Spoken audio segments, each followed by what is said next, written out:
passes, and I'm still here, reminiscing the past with an occasional beer. Starting as a wee tot and growing from there, let me tell you a story about our kitchen stair. I remember things that happened when I was only 3, just old enough to understand I should go in the house to pee. I was curious about everything and bold enough to try, to do some things I shouldn't have under Mom's watchful eye. But I had a baby sister who would on occasion cry, then I'd know where Mom was so I could do it on the sly. It wasn't that I would hurt myself or destroy things just for laughs. I just wanted to do some things I'd seen others do in the past. I was big enough now to prove to them that I could do it too. But then sometimes it all went wrong, and Mom would have to come to my rescue. It usually didn't stop right there, and I'd end up on the kitchen stair. That punishment may have been by the book, but that's also where I started learning to cook. Blessed, wonderful Mom. I watched her every move. She had stumbled onto one sure way to get me to improve. When Mom was in the kitchen and you were looking for Jack, if he wasn't sitting on the stairs, he'd surely be right back.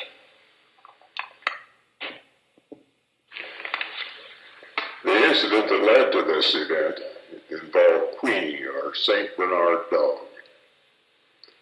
The time was 1928, when all of the neighborhood roads were just dirt.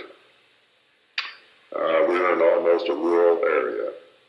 Our yard was fenced, so Queenie was confined to the backyard. And she was huge. Dad used to put me on her back so I could ride her like a pony, with his help, of course. She was very gentle and a loving pet. Although Dad would put her on a leash and take her up the road for a walk, we'd all been told never to try that alone. Well, I was in the backyard playing with Queenie and put the leash on her. She thought it was time to take a walk and just stood by the gate. I decided, well, I can handle that. I'd take her for a short walk, no problem. I opened the gate and we started to walk around the corner of the garage. Queenie was fine until Bill's cat came up under a spirea bush and caused a sudden change in Queenie's attitude.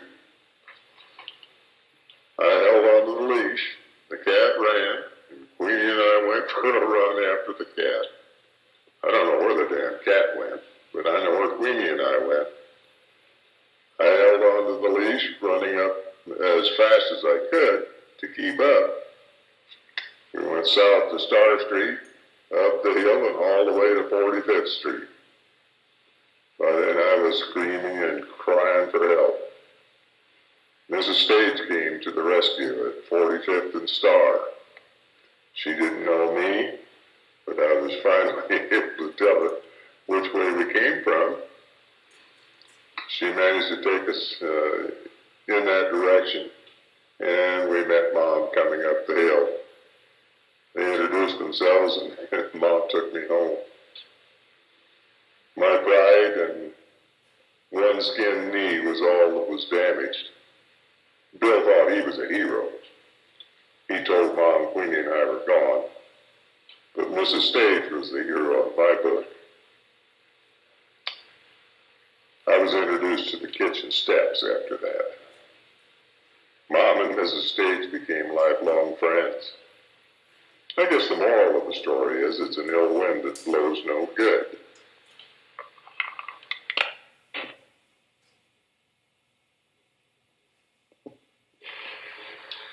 I guess that year was not my year for getting along with the animal world. Things weren't all that bad, but one Sunday we went down to Grandma Stutzy's, and she had a big flock of white geese, huge geese. I was all dressed up in my white shorts, and white shirt, out there following those geese around. I wanted to pet them. And people told me, get back from there. They don't like that. But I didn't listen. Pretty soon the geese got tired of me chasing them around. And a great big gander turned around and come flying at me. I turned around to run, but I wasn't fast enough. He got me to the seat of the britches and chased me for 50 yards till one of the guys come out and stopped it. I thought that goose ought to be punished. So Uncle Bill, he got the goose by the neck and kind of held it up back over his shoulder. Said, there, that'll do it. He won't bother you anymore. I said, well, I won't chase him anymore. I'd be a good boy. That's the way that summer went. Nothing all that serious. Just the usual run of mischief.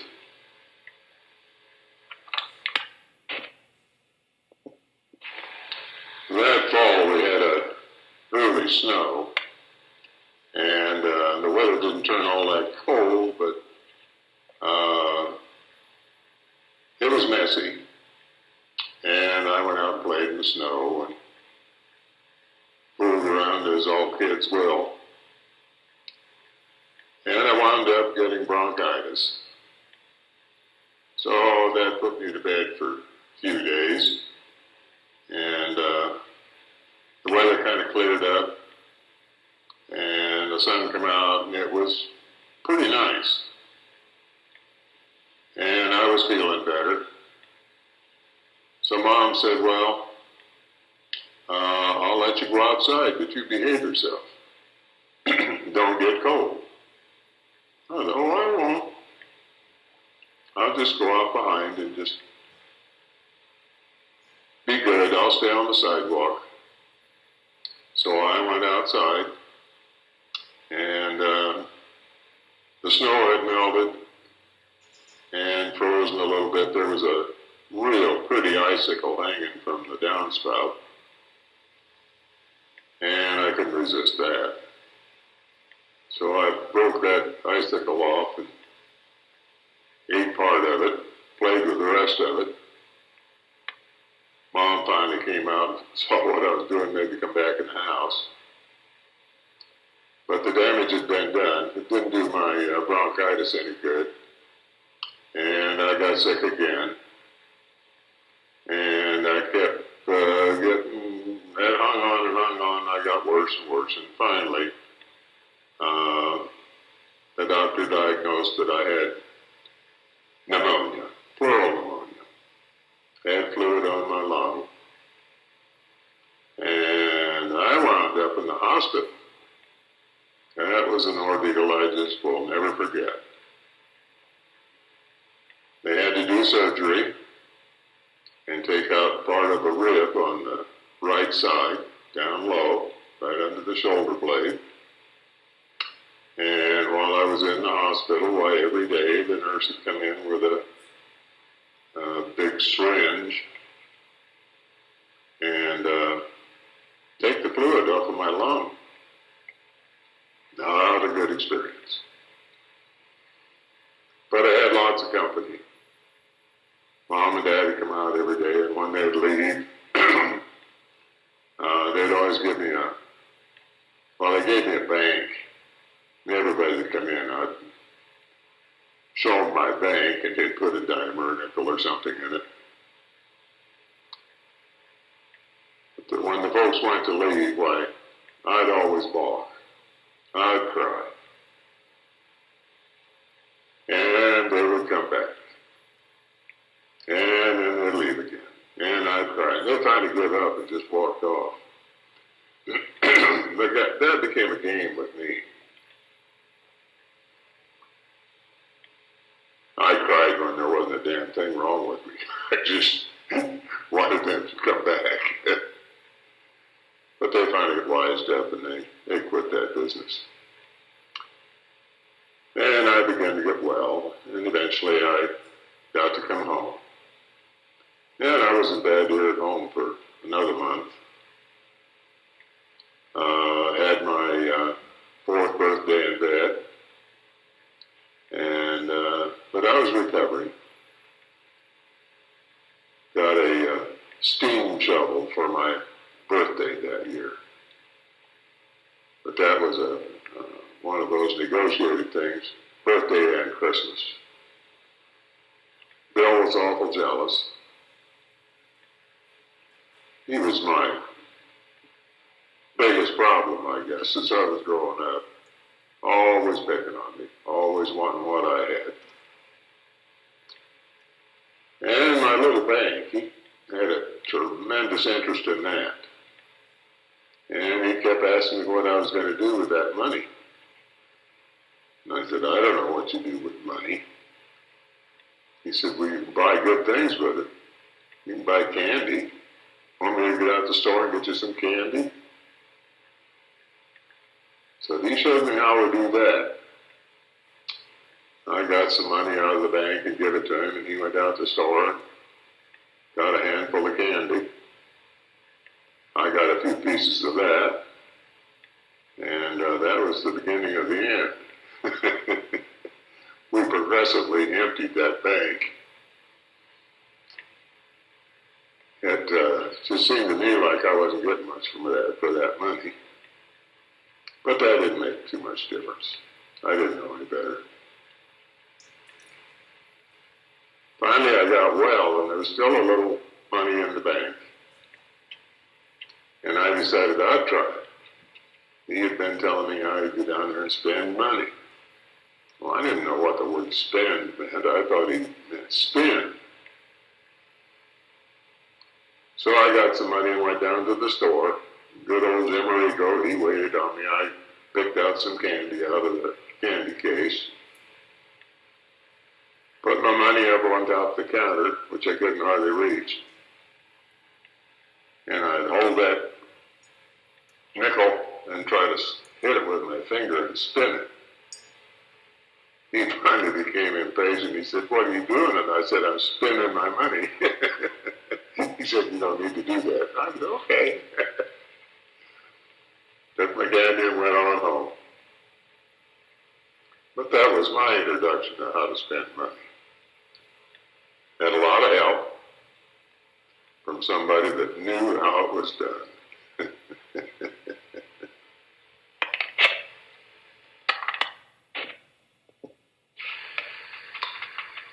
I just played back these stories and listened to myself become a manipulative kid. This was not by design or intent. I wasn't smart enough for that. But I see cause and effect in real life. I can see that during my illness and stint in the hospital, my folks would not administer the obvious need for discipline for fear of aggravating my lung condition. I can see that my crying was thought to be potentially damaging, leading to coughing and unpleasant reactions. I had discovered these things could routinely influence a desired outcome. I'd get my own way. In reality, these reactions were probably more beneficial than damaging to my condition. I'm also pretty sure that a strong voice would have effectively stopped my antics early on. My parents loved their little boy, their cute little boy, and wished they could cure his illness. They overlooked the fact that their little boy loved them too, and would have reacted differently if I thought I was making him mad. Sympathy should not be overdone. It can have a very negative effect on behavior with little kids. Firm but fair is a practice that should start early in life. Sympathy is for pain and should not push the reactive behavior into misbehavior. Parenting's a tough job. You know that?